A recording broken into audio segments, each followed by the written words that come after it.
One of the biggest questions surrounding Ice Cream Man is whether the movie is based on a true story. After watching a mysterious ice cream vendor turn children into violent killers, many viewers naturally wonder if the film was inspired by a real crime or an actual urban legend. The simple answer is no. Ice Cream Man is completely fictional.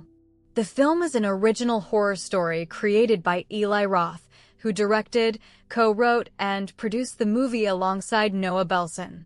The story follows a peaceful suburban town where a mysterious ice cream man begins serving frozen treats that cause children to become homicidal and attack the adults around them. While the premise feels disturbing because it twists something familiar into something terrifying, none of these events are based on real life. The idea for the movie actually goes back more than 2 decades. During the press tour for Cabin Fever in 2003, Roth saw an ice cream truck and heard its familiar music. Like many people, the sound immediately brought back childhood memories of running outside in excitement and waiting for a frozen treat.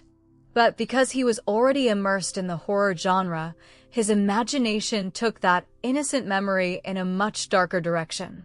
Roth began asking himself what would happen if the person driving the ice cream truck was not harmless at all. He also imagined the music working almost like the Pied Piper, drawing children towards something dangerous instead of something fun. From there, he expanded the concept even further by imagining that the ice cream itself could somehow trigger children to violently turn against the adults in their lives. That frightening idea became the foundation for the story. Although Roth wrote an early version of the script years earlier, he later returned to the project after becoming a father.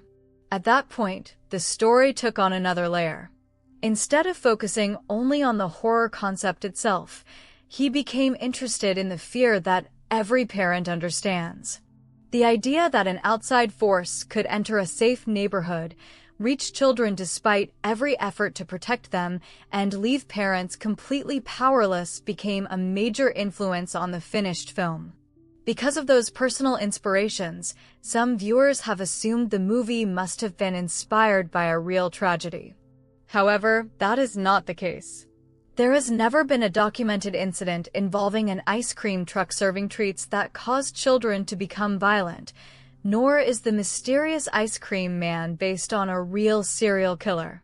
Every major part of the story, including the cursed treats, the murderous children, and the town descending into chaos, was created entirely for the film. It is also worth noting that this movie has no connection to the 1995 horror film Ice Cream Man starring Clint Howard, and it is not related to any Masters of Horror project. Despite sharing a similar title, Eli Roth's film is a completely original story with its own characters and premise. In the end, Ice Cream Man is not based on a true story. Its terrifying concept comes from Eli Roth's own childhood memories, his imagination, and later his experiences as a parent. The movie plays on the trust people naturally place in neighborhood ice cream trucks and transforms one of childhood's happiest traditions into a nightmare. That sense of familiarity is what makes the story feel believable, but every major event in the film is pure fiction.